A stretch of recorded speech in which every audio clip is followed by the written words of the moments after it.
Unit 10. Gateway. Sometimes the awareness that one is distrusted can provide the necessary incentive for self-reflection.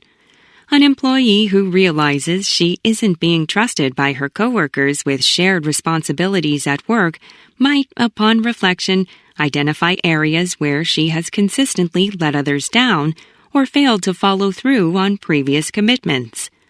Others' distrust of her might then motivate her to perform her share of the duties in a way that makes her more worthy of their trust. But distrust of one who is sincere in her efforts to be a trustworthy and dependable person can be disorienting and might cause her to doubt her own perceptions and to distrust herself. Consider, for instance, a teenager whose parents are suspicious and distrustful when she goes out at night. Even if she has been forthright about her plans and is not breaking any agreed-upon rules, her identity as a respectable moral subject is undermined by a pervasive parental attitude that expects deceit and betrayal. Exercise 1. Yale psychologist Irving Janis showed that just about every group develops an agreed-upon view of things, a consensus reality, the PC or politically correct view. Any evidence to the contrary is automatically rejected without consideration, often ridiculed, and may lead to exclusion of the person presenting the un-PC data. So group members are careful not to rock the boat by disagreeing with the consensus. Doing so can seriously damage their standing. In his classic book, Groupthink, Janis explained how panels of experts made enormous mistakes. People on the panels, he said, worry about their personal relevance and effectiveness, and feel that if they deviate too far from the consensus, they will not be taken seriously. People compete for stature, and the ideas often just tag along. Groupthink causes groups to get locked into their course of action, unable to explore alternatives, because no one questions the established course.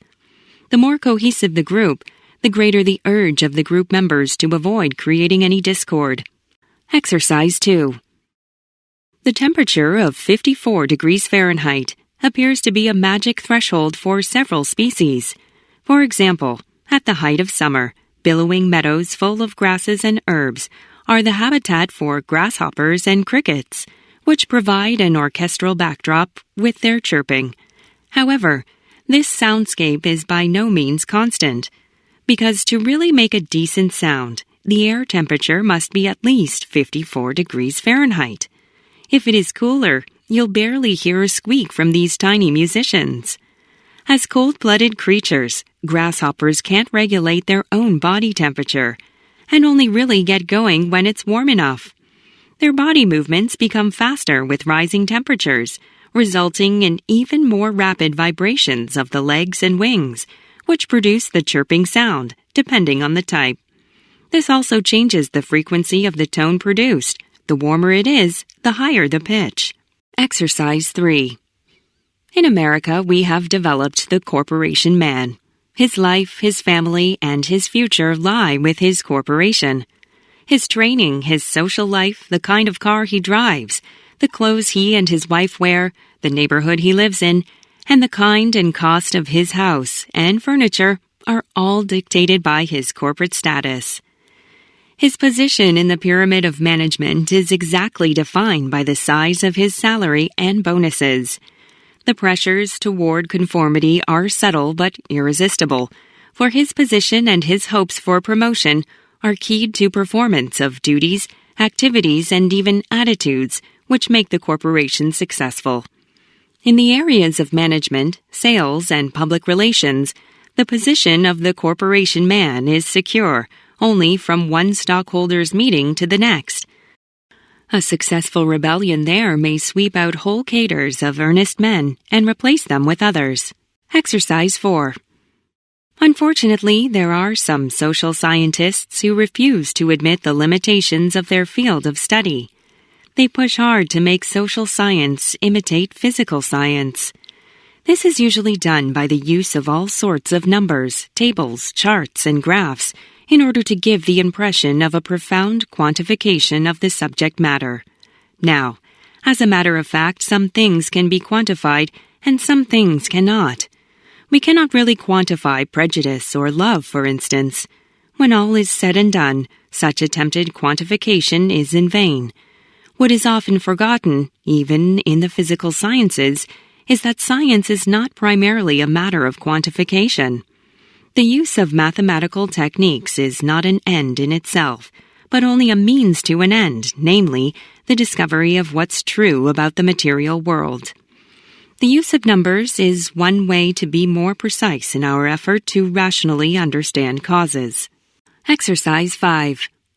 Culture consists of the linked stock of ideas that define a set of common-sense beliefs about what is right, what is natural, what works.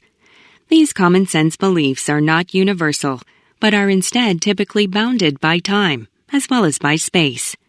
Today's orthodoxy may be the heterodoxy of yesterday and tomorrow. Although cultural change is not usually perceptible from day to day, when we look over a longer time span, it becomes apparent that even the most fundamental assumptions about mortality and the standards by which quality of life should be evaluated are subject to change. In his 1972 paper, Anthony Downs offers a vivid illustration of the extent of cultural change with his observation that 100 years ago, white Americans were eliminating whole Indian tribes without a blink. Today, many serious-minded citizens seek to make important issues out of the potential disappearance of the whooping crane, the timber wolf, and other exotic creatures. Exercise 6. There is the question of the innate musicality of humans. We know that all normal humans inherit the ability to learn language. It is somehow hardwired in the human brain. But whether the same is true of music, whether all humans are basically musical, is not clear, in part because cultures differ so much in their conception of singing. Yet it seems likely that all humans can learn to sing minimally, to beat rhythms accurately, and to recognize simple pieces.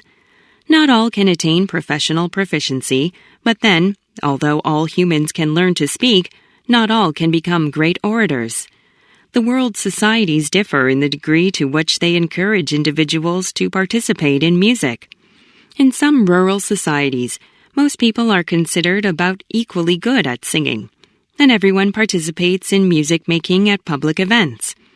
In many urban societies, musical participation is largely limited to listening to live music and even more to recordings, whereas performance is left to professionals. Exercise 7.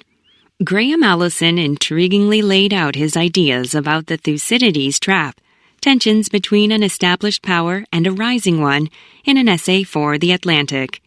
As part of the Thucydides trap project, a team under Allison's direction examined 16 cases where a rising power challenged an established one and determined the outcome of such challenges. The results are disturbing. 14 out of 16 cases resulted in war.